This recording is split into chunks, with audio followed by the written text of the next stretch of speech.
นแผ่นดินไทยจากใจคนลาวถึงแม้ไม่ใช่คนไทยก็รักพระองค์ด้วยใจแห่งมาในช่วงนี้พี่น้องก็ได้มีโอกาสมีบุญบารมีอันสูงสุดเนาะก็คือได้ห้องเพลงถวายแด่พระพันปีหลวงเนาะพี่น้องเนาะใส่คำว่าดังเป็นผู้แตกอีกแล้วเนาะพี่น้องแล้วก็ใส่คำว่าน้องธิดาลาวคำว่าประเทศลาว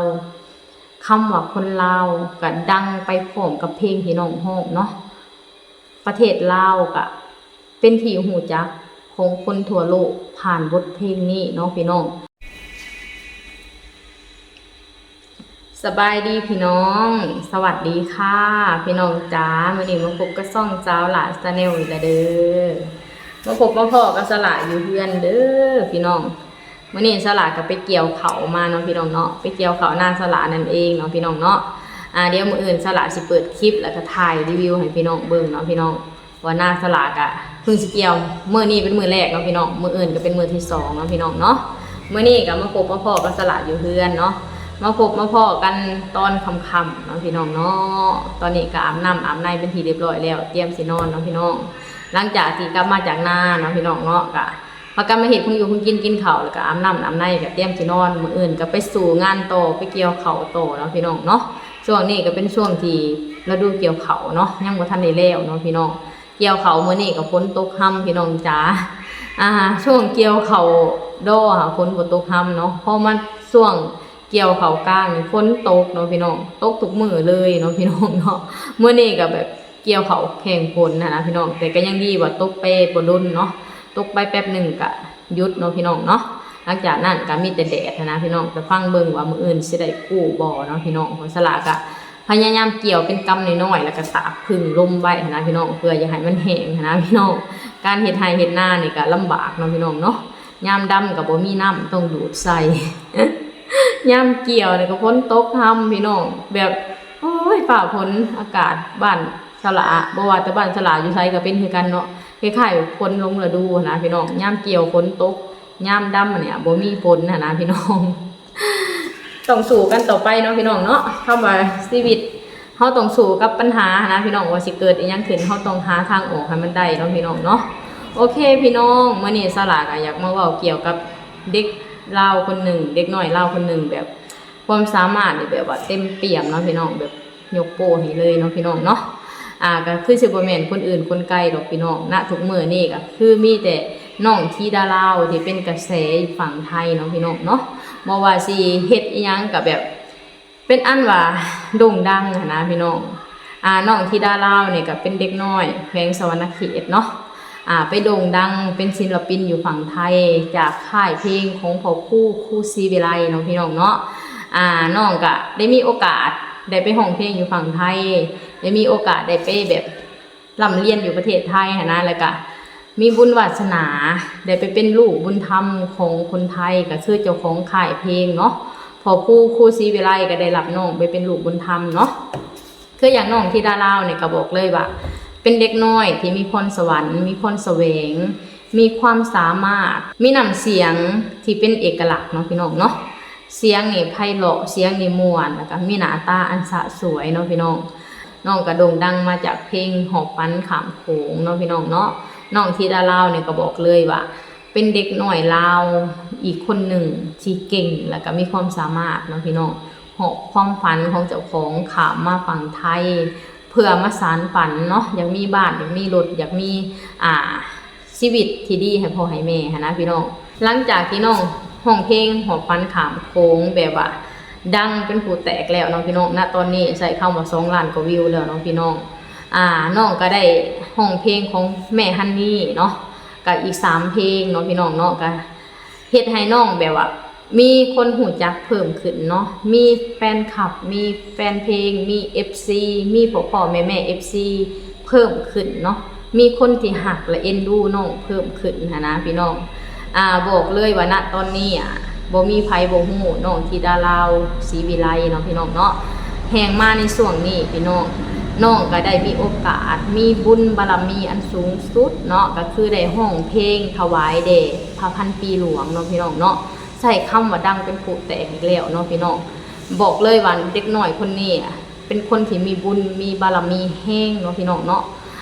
ได้มีโอกาสห้องเพลงให้แก่พระพันปีหลวงเนาะแล้วก็เฮ็ดให้สำนักข่าวของไทยหลายสำนักข่าวนำบทเพลงของน้องไปนำเสนอเนาะว่าน้องมีความหักมีความกตัญญูแก่ประเทศไทยขนาดใด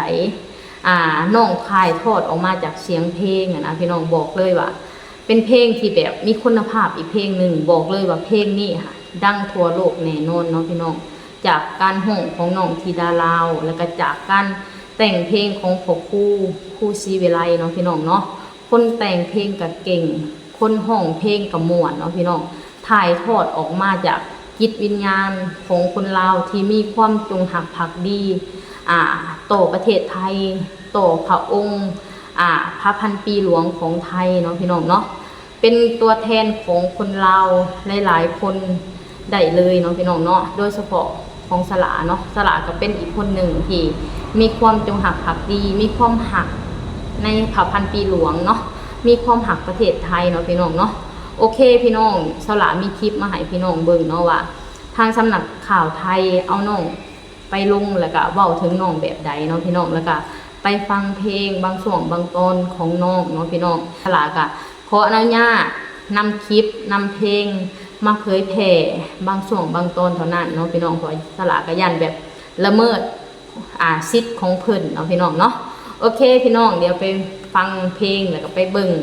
ข่าวน้ำสละกันเด้อมีเด็กหญิงคนหนึ่งค่ะน้องเนี่ยเป็นคนลาวนะคะก็น้อมสำนึกในพระมหากรุณาธิคุณของสมเด็จพระนางเจ้าสิริกิติ์พระบรมราชินีนาถพระบรมราชชนนีพันปีหลวงนะคะผ่านเสียงเพลงจากใจคนลาวไปฟังกันค่ะสะเทือนหัวใจของคนไทยไปทั่วแผ่นดินตื่นเช้าได้ยินข่าวเศร้าพระพันปีหลวงนี่เป็นส่วนหนึ่งของบทเพลงนะคะชื่อว่าเพลงจากใจคนลาวค่ะที่น้องธิดาลาวศรีวิไลเป็นคนร้องแล้วก็มีในภูศรีวิไลเป็นคนแต่งเนื้อร้องเนี่ยก็จะกล่าวถึงความสำนึกในพระมหากรุณาธิคุณของสมเด็จพระนางเจ้าสิริกิติ์พระบรมราชินีนาถพระบรมราชชนนีพันปีหลวงและการสวรรคตของพระองค์ท่านนะคะทำให้ทั้งคนไทยและชาวลาวพลัดถิ่นอย่างเธอรู้สึกเหมือนสูญเสียเสาหลักของชีวิตไปค่ะน้องธิดาลาวศรีวิไลหรือว่าเด็กหญิงไพลินสุขสวัสดิ์นะคะบ้านน้องเนี่ยอยู่ที่บ้านโพนยานางค่ะเมืองอุทุมพรแขวงสวรรณเขตสปป.ลาวปัจจุบันเนี่ยเป็นบุตรในอุปการะของในภูศรีวิไลบ้านโนนสมบูรณ์อยู่ที่อำเภอเมืองจังหวัดมหาสารคามและน้องสังกัดค่ายศรีวิไลน้องบอกว่าหลังจากนี้จะเป็นเด็กดีจะทำตัวให้เหมาะสมที่ได้มีโอกาสเข้ามาอาศัยอยู่ที่ประเทศไทยนะคะซาบซึ้งในความเมตตาของคนไทยค่ะหนูอยู่ประเทศไทยหนูจะเป็นเด็กดีหนูจะไม่ทำให้คนไทยเดือดร้อนและหนูจะทำตัวให้ดีๆหนูจะทำให้หนูจะทำตัวให้ดีๆให้สมกับที่คนไทยกับแม่หลวงแล้วก็นายหลวงให้หนูอยู่ในแผ่นดินไทยค่ะขณะที่ในภูศรีวิไลบอกเลยนะคะว่าสาเหตุที่อยากจะเขียนเนื้อร้องบทเพลงนี้ขึ้นมาเนี่ยเพราะตัวเองมีความรักและศรัทธาในสถาบันพระมหากษัตริย์จึงแต่งเพลงนี้ค่ะและเมื่อสอบถามน้องธิดาลาวซึ่งเป็นลูกสาวบุญธรรมบอกว่าอยากร้องไหมน้องบอกเลยนะคะว่าอยากจะร้องก็เลยกลายมาเป็นเพลงนี้แหละค่ะจากใจคนลาวนะคะก็ถามลูกนะว่าหนูรู้จักสถาบันพระมหากษัตริย์ไทยไหมเขาบอกรู้ว่าเป็นพ่อเป็นแม่ของแผ่นดินที่เขารู้นะครับก็เลยถามว่าถ้าพ่อเขียนเพลงให้หนูร้องหนูจะร้องไหมเขาบอกว่าถ้าหนูมีโอกาสหนูก็อยากทำอยากจะเป็นตัวแทนของคนลาวทั้งหมดเนี่ยว่าเขาเป็นคนลาวก็จริงแต่เขาก็รักสถาบันพระมหากษัตริย์ไทยเช่นกันนี่แหละพี่น้องธิดาลาวเนี่ยก็บอกเลยว่าเป็นตัวแทนให้กับคนลาวหลายๆคนน้องพี่น้องคนลาวหลายๆคนเนี่ยบอกเลยนะว่ามีความหักและก็เทิดทูนในสถาบันมหากษัตริย์เอาพี่น้องเนาะบอกตามตรงเดพี่น้องแบบว่าเฮาเข้าไปประเทศไทยแหละนะพี่น้องเฮาเห็นสิ่งที่คนไทยแบบว่าเพิ่นสอนมาเพิ่นบอกกล่าวมานะคนไทยบอกตามตรงนะเพิ่นบ่ได้บอกให้คนลาวอ่ะไปหักสถาบันเพิ่นเด้พี่น้อง คนลาวแบบเต็มใจสิไปหักสถาบันเพิ่นเนาะคืออย่างสลาเนี่ยสลาก็บ่เคยได้ยินคนไทยบอกว่าต้องหักสถาบันคนไทยนะแต่สลาหักโดยตัวสลาเองเนาะพี่น้องเพราะว่าเฮาไปอาศัยแผ่นดินไทยอยู่ค่ะนะเฮาได้มีโอกาสได้ไปทำมาหากินอยู่บ้านเพิ่นจนเฮ็ดให้เฮามีชีวิตที่ดีขึ้นค่ะนะพี่น้องเฮาสำนึกในบุญคุณสำนึกในมหากรุณาของเพิ่นนะพี่น้องมองเห็นเพิ่นล่ะเฮามีความรู้สึกว่าเพิ่นก็เป็นแม่ของเฮาคือกันค่ะนะบอกตามตรงนะว่าคนลาวน่ะหักในสถาบันเนาะแบบว่าคืออย่างคนไทยเพิ่นมีสถาบันเป็นที่ยึดเหนี่ยวจิตใจนะเป็นศูนย์รวมของคนไทยทั้งประเทศเนาะ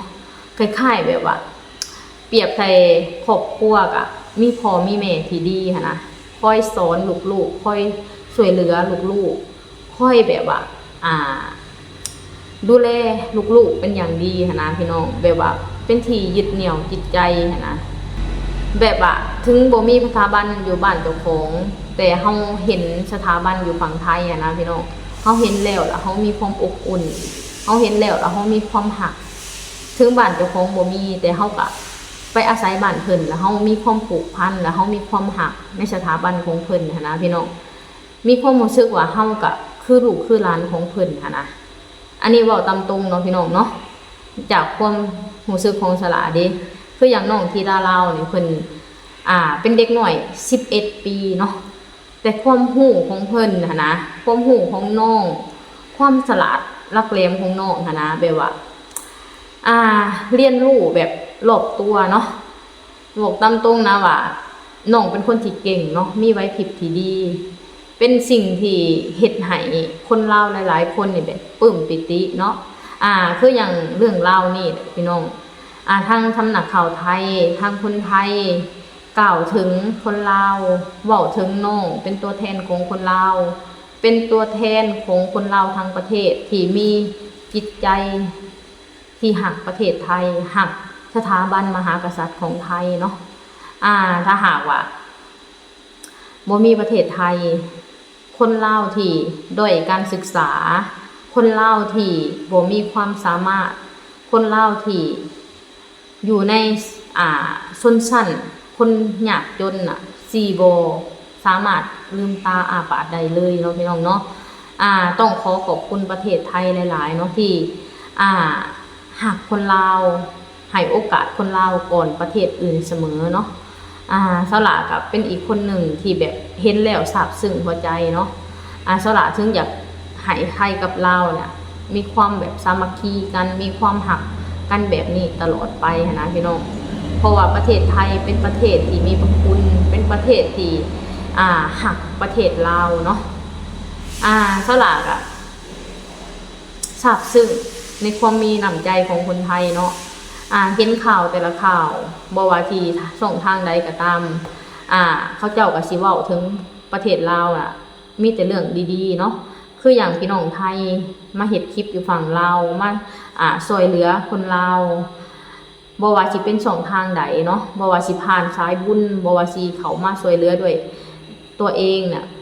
สละเห็นเนาะสละซาบซึ้งในความมีน้ำใจของคนไทยเนาะที่มีต่อคนลาวนะพี่น้องเพิ่นอยากเห็นคนลาวนี่มีอยู่มีกินเพิ่นอยากเห็นคนลาวนี่พัฒนาขึ้นเนาะคืออย่างคนลาวเขาไปเฮ็ดงานอยู่ประเทศไทยบอกเลยว่าความคิดของแต่ละคนนี่เปลี่ยนไปเนาะพัฒนาไปในทิศทางที่ดีเนาะพี่น้องเฮ็ดให้ชีวิตเจ้าของมีคุณค่าขึ้นเฮ็ดให้ชีวิตเจ้าของมีอยู่มีกินขึ้นเนาะพี่น้องเนาะก็ย้อนว่าไปพึ่งพาประเทศไทยเนาะพี่น้องเนาะคืออย่างบทเพลงนี่แหละพี่น้อง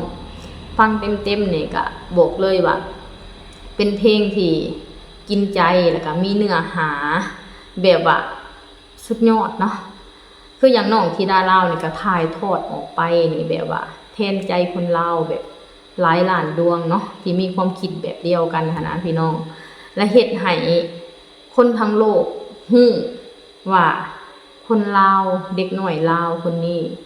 มีความสามารถขับร้องออกมาแบบมีคุณภาพเนาะแล้วก็ใส่คำว่าน้องธิดาลาวคำว่าประเทศลาว คำว่าคนลาวก็ดังไปพร้อมกับเพลงที่น้องฮ้องเนาะประเทศลาวก็เป็นที่หูจักของคนทั่วโลกผ่านบทเพลงนี้เนาะพี่น้องสาวหลาเชื่อเหลือเกินว่าบทเพลงนี้ดังกระหึ่มทั่วโลกแน่นอนเนาะพี่น้องจากบุญบารมีของพระพันปีหลวงของประเทศไทยเนาะเพราะว่าพระพันปีหลวงเป็นที่หักของคนทั่วโลกเนาะแห่งมีเพลงนี้ขึ้นมานะพี่น้องประเทศลาวก็สิเป็นที่หูจักของคนทั่วโลกเนาะพี่น้องผ่านบทเพลงจากใจคนลาวมอบให้แด่พระพันปีหลวงของประเทศไทยเนาะพี่น้องเนาะสลากะขอแสดงความเสียใจอย่างสุดซึ้งขอน้อมส่งพระองค์สู่สวรรคาลัยจากหัวใจของคนลาวคนนี้คือกันเนาะโอเคพี่น้องสลากะอย่าว่าประมาณนี้บอกเลยว่าซาบซึ้งแทนน้องธิดาลาวเนาะที่มีโอกาสมีบุญบารมีอันสูงสุดขนาดนี้นะพี่น้องสละเสือเหลือเกินว่าน้องคนนี้สิโด่งดังไปได้ไกลกว่านี้เนาะพี่น้องเนาะผ่านเสียงอันไพเราะของน้องผ่านหน้าตาอันสะสวยของน้องบวกกับความรู้ความสามารถของน้องแบบบ่ธรรมดาเด็กน้อยคนนี้บอกได้เลยว่าไปได้ไกลเนาะพี่น้องเนาะสละก็ขออวยพรให้น้องประสบความสำเร็จทุกบาทก้าวอย่างขอให้น้องเป็นดาวขอให้น้องไปถึงฝันขอให้น้องหอบความฝันอันใหญ่หลวงกลับมาประเทศลาวมาเฮ็ดให้พ่อให้แม่ตามความฝันน้องพี่น้องเนาะในฐานะที่เป็นคนลาวนำกันใส่คำว่ามีแต่คำว่ายินดีปลื้มปิติแล้วก็ดีใจแทนน้องที่มีบุญวาสนาอันสูงสุดแบบนี้เนาะพี่น้องเนาะโอเคพี่น้องสละก็จะขอจบคลิปสำนี้ก่อนเด้อขอให้พี่น้องทุกคนกดไลค์กดแชร์กดติดตามสละในเด้อสบายดี